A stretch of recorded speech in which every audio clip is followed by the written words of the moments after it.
semua sepakat bahwa ini momen yang pas banget untuk kita liburan aja semua ke Jogja sama-sama. Kita udah terlalu lama nggak ngobrol.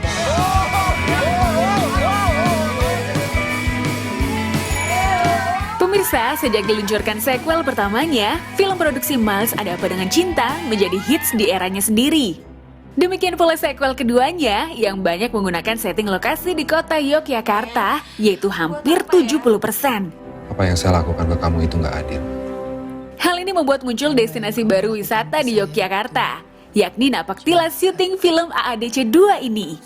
Kota Gurik ini dianggap sebagai kota yang mampu mempertahankan kebudayaan dan cita rasa seni klasik di tengah masuknya pengaruh modern di Indonesia. Candi Ratu Boko ini misalnya makin ngehits gara-gara Rangga dan Cinta bertemu di sini. Fenomenal memang. Dalam waktu 8 hari, film ini mampu meraup 2 juta penonton loh. Wah.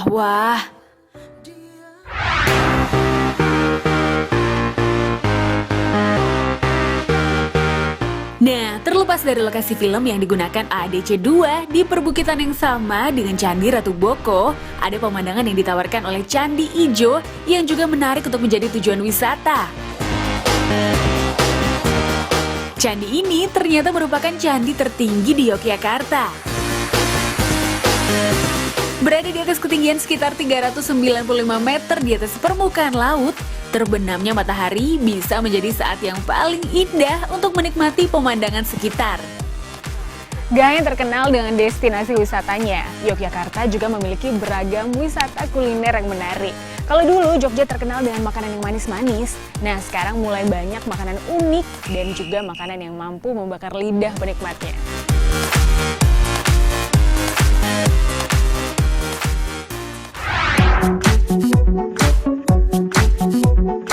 Jangan bilang penyuka pedas ya kalau belum nyobain oseng-oseng mercon yang satu ini.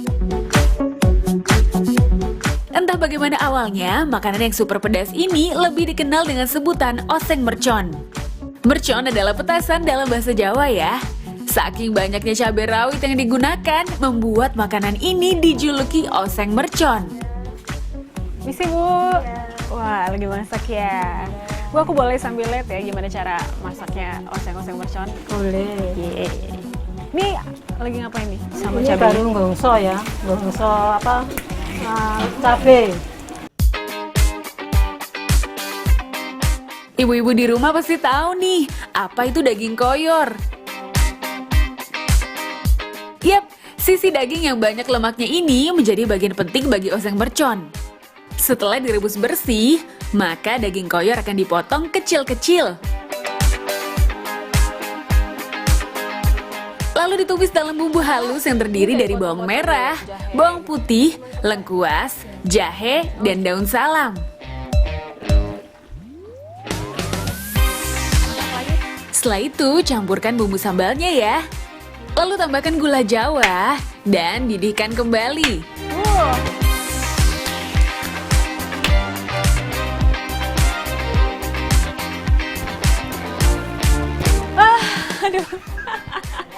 Aduh berat juga nih pemirsa. Ini beratnya 50 daging koyor. Udah gitu ditambah lagi cabenya berapa kilo Bu? 7 kilo. Cabai 7 kilo, tambah gula merah 2 kilo. Fitness 59 kilo.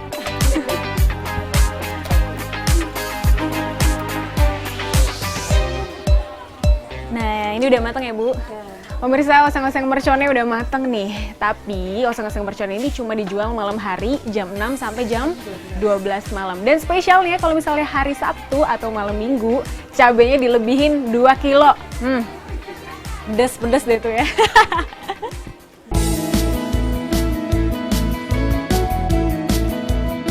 Yap, oseng mercon hanya bisa ditemui pada sore hingga malam hari loh. Di daerah Kauman Yogyakarta inilah warung tenda Bunarti, sang pelopor pertama oseng mercon ini sudah eksis sejak 1998.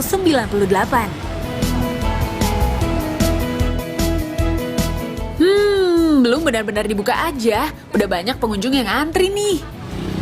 Halo Mbak. Ini yang tadi aku bantuin masak. Sekarang aku mau cobain, boleh nggak? Boleh Mbak. 1 porsi.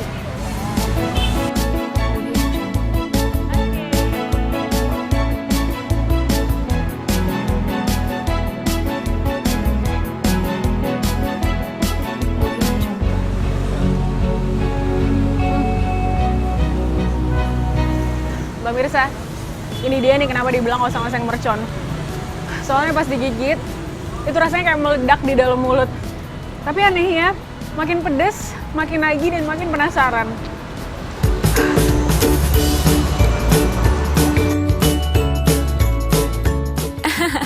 Inilah efek dari oseng-oseng mercon rupanya. Pedas meledak. Semua pengunjung nggak bisa makan berlambat-lambat deh. Harus gerak cepat, karena semakin lama dikunyah, akan semakin terasa pedasnya. Sesuai sama yang direkomendasikan orang-orang, katanya ini enak. Emang enak, jadi harus coba. Pedesnya oke. Bahkan bisa ditambah lebih pedes lagi. Pemirsa, zaman boleh berganti. Oseng mercon buatan Bu Narti rupanya ikut menyesuaikan diri. Biar bisa dinikmati siapapun dan kapanpun, oseng mercon dikemas dalam bentuk kalengan seperti ini. Proses pengalengan oseng mercon pun diperhatikan benar kebersihannya ya. Kalengnya disterilkan terlebih dahulu dalam pemanasan dengan suhu 70-100 derajat.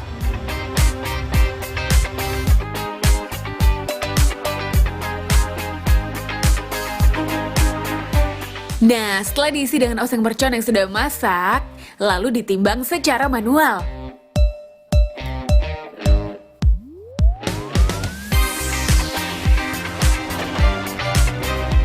Setelah itu, kaleng-kaleng pun akan kembali dipanaskan, baru kemudian ditutup.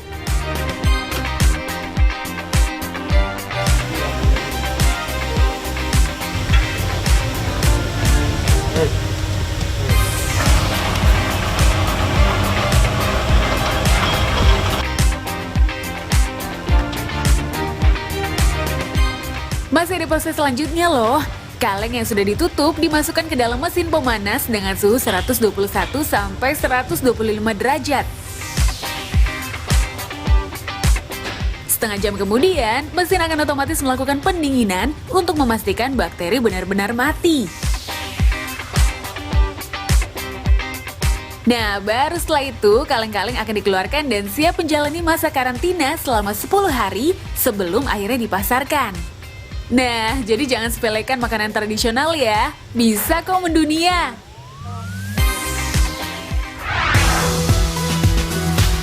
Apa jadinya ya kalau di Indonesia nggak ada cabai?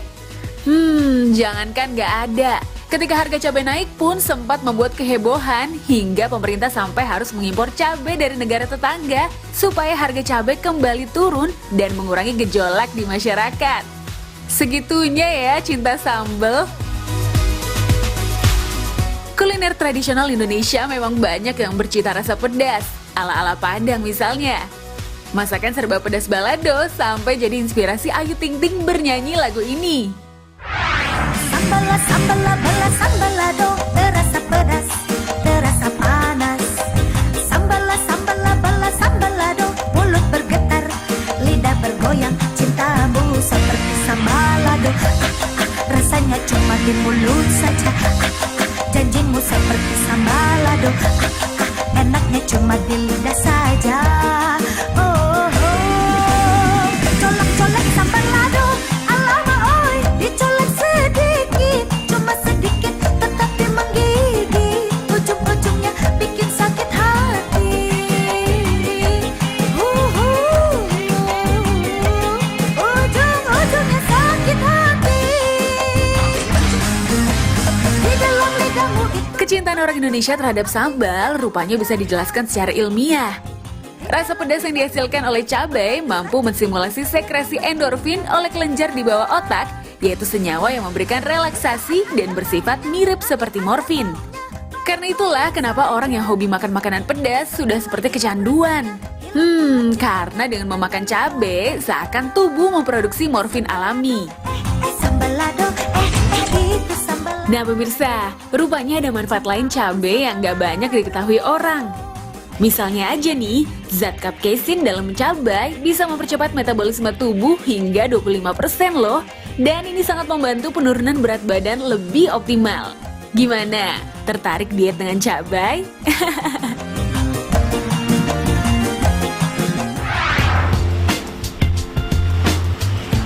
Pemirsa dulu sekarang, balik lagi nih ngebahas makanan pedas yang ada di kota Yogyakarta. Di Dusun Menayu, Kabupaten Bantul ini terdapat warung makan sederhana yang sudah ada sejak 1984 dengan menunya yang masih konsisten sejak dulu, yaitu bercita rasa ekstra pedas. Sekilas sih sate kambing yang ada di warung ini hampir sama dengan kebanyakan sate kambing pada umumnya ya. Daging kambing dibakar di atas bara api, lalu disajikan bersama sambal kecap.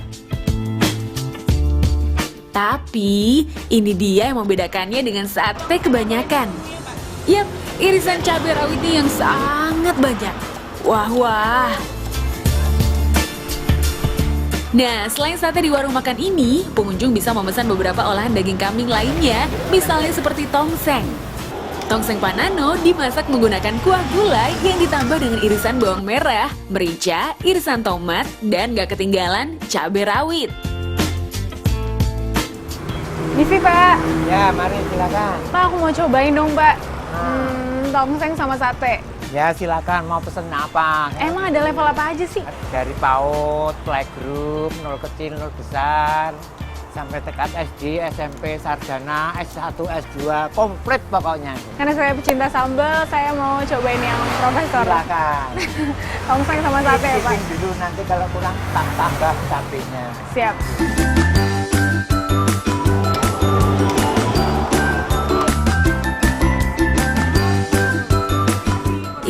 Tak perlu khawatir akan rasa super pedasnya, karena inilah sensasi unik yang ditawarkan di sini. Pengunjung bisa memesan tingkat kepedasannya, mulai dari level PAUD, playgroup untuk tingkat kepedasan paling bawah, level SD, SMP, SMA, S1 hingga S3 dan profesor untuk tingkat kepedasan super. Ada-ada aja ya. Mau minum.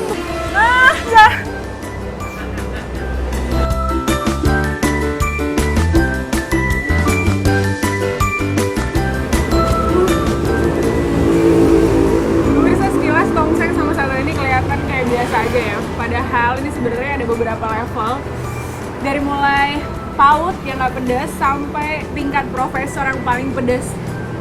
Nah, saya agak-agak sombong nih ya pesannya profesor, tapi nggak kuat juga ujungnya. Wah, benar-benar menyambar bak petir ya. Untuk merasakan sensasi super pedas, warung makan ini buka setiap hari dari jam 12 hingga kira-kira pukul 18 saja.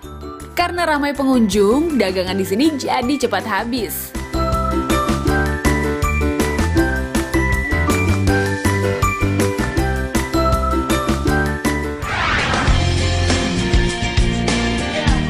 Biasanya setelah puas menikmati menu hidangan utama, maka orang akan mencari pencuci mulut yang manis atau menyegarkan. Tapi berbeda halnya dengan kawasan wisata di Kecamatan Girimulyo, Kulon Progo ini. Di sini tersedia dawet yang tak biasa, yaitu dawet sambal.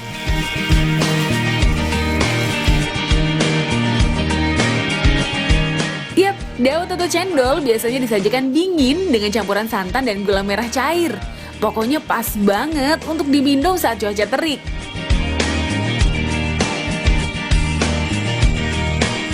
Nah, sekalipun terdengar asing, namun dawet sambal yang satu ini rupanya adalah makanan khas dari Pegunungan Menoreh yang sekarang sudah jarang dibuat.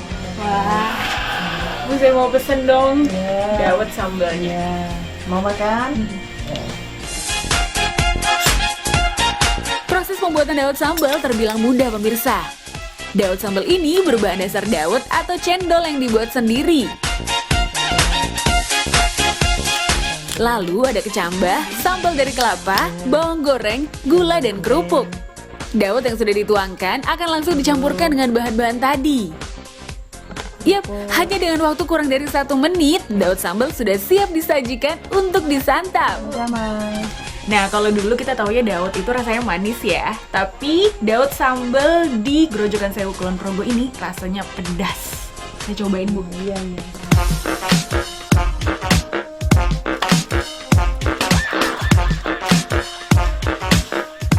Pemirsa, abis ini kita masih akan ngebahas soal makanan yang pedas tapi juga ekstrim. Wah, apa itu? Sesaat lagi, tetap di Dulu Sekarang ya.